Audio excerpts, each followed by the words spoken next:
এই ওয়াট মিটারের ইনপুট হচ্ছে সোর্স, লোড হচ্ছে আউটপুট। এটা অলওয়েজ মাথায় রাখবেন, তাহলে আপনারা ইজিলি সব কিছু বুঝতে পারবেন। এখন ওয়াট মিটারটা একদম ব্লার হয়ে থাকে, তো এটার জন্য আপনারা হচ্ছে অলওয়েজ ব্যাটারির লাইনে লাগাবেন। আসসালামু আলাইকুম। দীর্ঘ 2 থেকে 3 দিন অসুস্থ থাকার পর আজকে একটা ভিডিও নিয়ে আসলাম।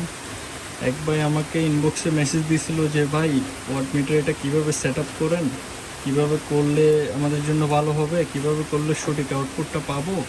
তো সেটা নিয়ে একটা ভিডিও দেওয়ার জন্য। তো অনেকে হয়তো বা জিনিসগুলো বোঝে না, তো আজকে ভাইয়ের জন্য একটা ভিডিও নিয়ে আসলাম। এখন এই ওয়াট মিটার অনেকে অনেকভাবে সেট আপ করে। কেউ হচ্ছে সোলারের জন্য কত ওয়াট পাচ্ছে না পাচ্ছে সেটা নিয়ে ওয়াট মিটার লাগায়। আবার অনেকে হচ্ছে আউটপুটে কত এম্পিয়ার কত ওয়াট নিচ্ছে এটার জন্য ওয়াট মিটার লাগায়। আবার অনেকে টেস্টের জন্য ওয়াট মিটার লাগায়। এক একজনের এক এক কাজ আর কি, এই হচ্ছে বিষয়। তো অনেকে হচ্ছে ডিরেক্ট সোলার প্যানেলের সাথে ওয়াট মিটার লাগিয়ে ওয়াট মিটারের আউটপুটটা হচ্ছে এখানে ইন করে দেয়। তো সেক্ষেত্রে দেখা যায় প্রত্যেক দিন সকালবেলা যখন হচ্ছে সূর্য হালকা হালকা উঠে তখন ওয়াট মিটারটা একদম ব্লার হয়ে থাকে। তো এটার জন্য আপনারা হচ্ছে অলওয়েজ ব্যাটারির লাইনে লাগাবেন। এখন আমি আপনাদের স্টেপ বাই স্টেপ বিষয়টা বোঝাই।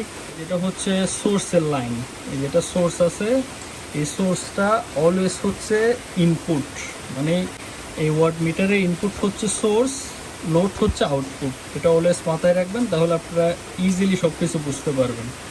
যখন সোলার থেকে হচ্ছে আপনার ডিরেক্ট সোলারের সাথে এটা লাগাবেন, অবশ্যই একটা সার্কিট ব্রেকার আর না হলে একটা সুইচ লাগালে আপনারা এটা ইজিলি কন্ট্রোল করতে পারবেন। কারণ সকালবেলা যখন সূর্য ওঠে তখন বললাম যে এটা ব্লার হয়ে যায়, তখন একবার যদি সার্কিট ব্রেকার বা সুইচ অফ করে আবার যদি অন করেন তাহলে হচ্ছে এটা আবার সঠিকভাবে কাজ করে। তো আপনারা যেটা করবেন সেটা হচ্ছে প্যানেল থেকে যে তারটা আসে সেই তারের সাথে এটা এখানে সোর্সে যেটা লাইন আছে এটা যোগ করবেন। এরকম কিছু পাওয়া যায় ক্লিপ, এগুলো দিয়ে যোগ করতে পারেন। এগুলো দিয়ে যোগ করলে মোটামুটি একদম সব কিছু ঠিকঠাক থাকে। এর পরবর্তীতে এটা যেটা লোডের তার আছে এটা হচ্ছে কন্ট্রোলারের ইনপুটে দিবেন, সোলার ইনপুটে এটা দিবেন, তাহলে একদম ইজিলি আপনারা পাবেন। আর যারা এরকম হ্যাসেল ম্যাসেল এগুলো নিতে না চান তাহলে আপনারা ডিরেক্টলি হচ্ছে সোলার থেকে যেটা আছে এটা কন্ট্রোলারের সোলার ইনপুটে দিয়ে দিবেন। আর ব্যাটারির জন্য যেটা আউটপুটের লাইন আছে এটাতে হচ্ছে সোর্সের তারটা এখানে হচ্ছে অ্যাড করে দিবেন। এরপরে ব্যাটারির আউটপুটের যেটা তার এটা হচ্ছে লোডের সাথে ডিরেক্টলি হচ্ছে দিয়ে দিবেন, তাহলে হচ্ছে আপনারা সঠিক এখান থেকে আউটপুটটা পাবেন। আমার এখানে বর্তমানে কিন্তু প্রচুর বৃষ্টি পড়তেছে, হয়তো বা বৃষ্টির নয়েসের কারণে আমার ভয়েসটা বোঝা যেতে একটু কষ্ট হয়ে যাবে আপনাদের। তো এই বৃষ্টির মধ্যে কিন্তু এখন বর্তমানে মাত্র 3 থেকে 4 ওয়াটের মতো এরকম পাচ্ছি আর কি। আবার অনেকে আছে হচ্ছে এই ওয়াট মিটারটা লোডে হচ্ছে ইউজ করে। তো লোডে ইউজ করার ক্ষেত্রেও সেম, লোডের যেটা আউটপুট সেটা হবে হচ্ছে এই সোর্সের ইনপুট। ইনপুটটা হচ্ছে এখানে অ্যাড করে দিবেন।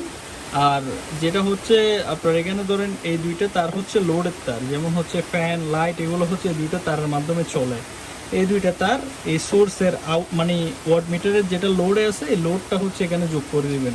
তাহলে আপনারা সুন্দর করে এখান থেকে হচ্ছে আউটপুটটা বুঝতে পারবেন যে আপনাদের লাইট ফ্যান যেগুলো চলতেছে এগুলো কত ওয়াট কনজিউম করতেছে, কত এম্পিয়ার কনজিউম করতেছে, সব একদম এ টু জেড আপনারা এখান থেকে হচ্ছে বুঝতে পারবেন। এই হচ্ছে মোটামুটি সেট আপ। এটা অত একটা কঠিন কোনো কিছু না, কারণ অনেক অনেক অ্যাম্পিয়ার মিটার আছে যেগুলো হচ্ছে 3 থেকে 4টা থাকে। তো এগুলো হচ্ছে অনেকে বুঝতে কষ্ট হয়ে যায়, বাট এরকম একটা ওয়াট মিটার থাকলে এটা হচ্ছে মানুষ হচ্ছে এমনিতেই বুঝে যায়। দুইটা তার একদম ইজি সেট আপ, কোনো মানে হ্যাসেল জাতীয় কোনো কিছু না। তো এই হচ্ছে আজকের ভিডিও।